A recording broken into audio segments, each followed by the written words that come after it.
ही दिखने में सुंदर नहीं थी, लेकिन अमीर बाप की बेटी सृष्टि पर उसकी माँ जान छिड़कती।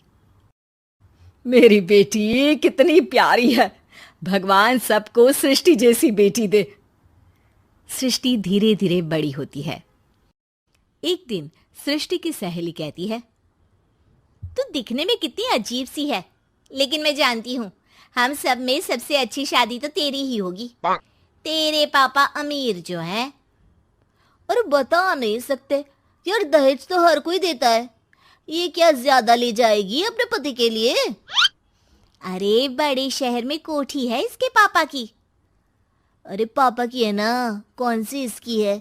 इसकी होती तब तो कोई भी लड़का इससे शादी कर लेता। अरे पापा की मतलब पापा की है तो मेरी ही है ना? किसने कहा? अब तेरी तो तब होगी ना जब तेरा भाई ना हो। वैसे भी शादी के बाद सारी प्रॉपर्टी भाई के नाम होती है। सृष्टि समझ जाती है कि उसे किसी भी हालत में माँ बाप की सारी प्रॉपर्टी को अपने नाम करना है, लेकिन कैसे? एक दिन सृष्टि का भाई शीनू कहता है, बहन क्या कर रही है? तुझसे एक बात करनी है। अरे हाँ हाँ करना, मैं तो तेरी बहन हूँ। बहन मेरी लाइफ में ना एक लड़की है, बहुत अच्छी है। मैं सोच रहा हूँ माँ और पापा से बात करूँ शादी के लिए। सृष्टि को समझ में आ जाता है कि भाई की शादी होते ही भाभी उसे एक दिन भी घर में बर्दाश्त नहीं करेगी। क्या बात है भाई, बताना कौन है वो? यार वो बहुत अच्छी लड़की है, पढ़ी लिखी है, मेरे साथ जॉब भी करती है। बस एक प्रॉब्लम है। हाँ प्रॉब्लम? क्या प्रॉब्लम है भाई? यार वो शादीशुदा है, लेकिन उसके पति ने उसे सिर्फ इसलिए छोड़ दिया क्योंकि उसके माँ बाप दहेज नहीं दे पाए। सृष्टि ये सुनकर न जाने क्यों खुश हो जाती है।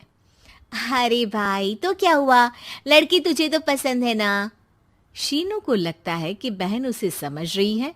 वो इस बात से अनजान होता है कि उसकी बहन की मंशा पूरा घर हड़पने की है। सृष्टि अपनी माँ से कहती है, मम्मी मुझे तो बहुत चिंता है। पता है शीनू क्या कर रहा है? अरे क्या कर रहा है? वो तो काम पर जाता है और वापस घर आता है। नहीं ना माँ, वो यही तो नहीं कर रहा, बाकी सब कर रहा है।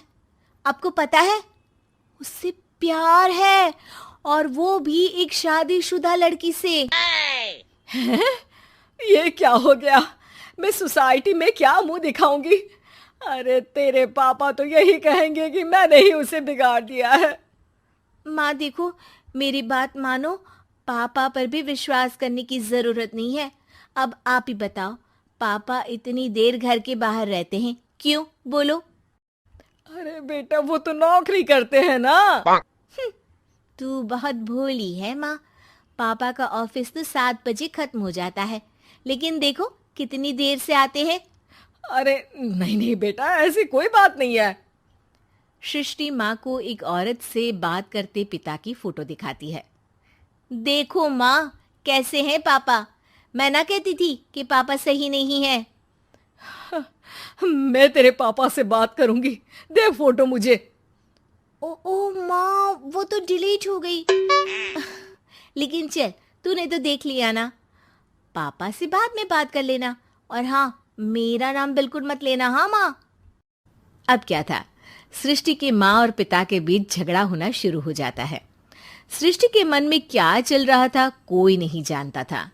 एक दिन, माँ सृष्टि के लिए एक लड़का देखा है, वो लोग शाम को उसे देखने आने वाले हैं। और हाँ माँ, एक खुशखबरी, मैं और पापा मिलकर एक नया बिजनेस ट्राई कर रहे हैं। शाम को लड़का आता है, सांवले रंग का। सृष्टि को तो बिल्कुल भी पसंद नहीं आता। लड़की की माँ कहती है, लड़की का चेहरा तो कोई खास नहीं, लेकिन अगर मेरे बेटे को आप लोग सेटल कर दें तो मैं उसकी शादी आपकी बेटी से करवा दूं। सृष्टि को लड़का बिल्कुल पसंद नहीं था। उसे भाई पर गुस्सा आ जाता है। लड़के वालों के जाने के बाद कहती है, माँ देखा शीनू मेरे लिए कैसा लड़का लेकर आया, न दिखाने लायक न सुनने लायक, सेटल भी नहीं, वो भी हम करे। अरे माँ, मैं जानती हूँ ये मेरी शादी किसी भी घर में क्यों करवाना चाहता है। अरे कैसी बात कर रही है बहन? तूने तो देखा ना, लड़के को मैंने ही मना कर दिया तुझसे शादी के लिए। जिसने लड़का बताया था उसने उसकी बहुत तारीफ की थी। बात आई गई हो जाती है, लेकिन सृष्टि का मन शांत नहीं होता। क्या करूं, कुछ समझ में नहीं आ रहा। मेरी शादी हो गई तो ये लोग पूरी प्रॉपर्टी शीनू के नाम कर देंगे, मेरे हाथ तो कुछ लगेगा ही नहीं। तभी सृष्टि को आइडिया आता है। वो किसी वकील को फोन करती है।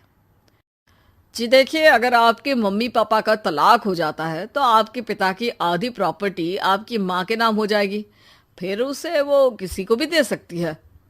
सृष्टि अब माँ को बेटे के खिलाफ भरती है। माँ, शीनू पर नजर रखा करो। वो जिस लड़की के प्यार में है ना, वो शादीशुदा है। यहाँ आएगी, सारा पैसा, रुपया, जमीन, जायदाद सब हड़प लेगी। पापा का भी हाल तुमसे छुपा नहीं है। ऐसा ना हो कि मैं और आप एक दिन सड़क पर भीख मांगे। हे भगवान, मैं तो जीते जी मर जाऊंगी अगर ऐसा हो गया तो। ऐसा हो गया नहीं माँ, ऐसा ही होगा। अभी समय है, आगे का सोच लो। मैं तो कहती हूँ पापा से आधी प्रॉपर्टी लेकर अलग हो जाओ।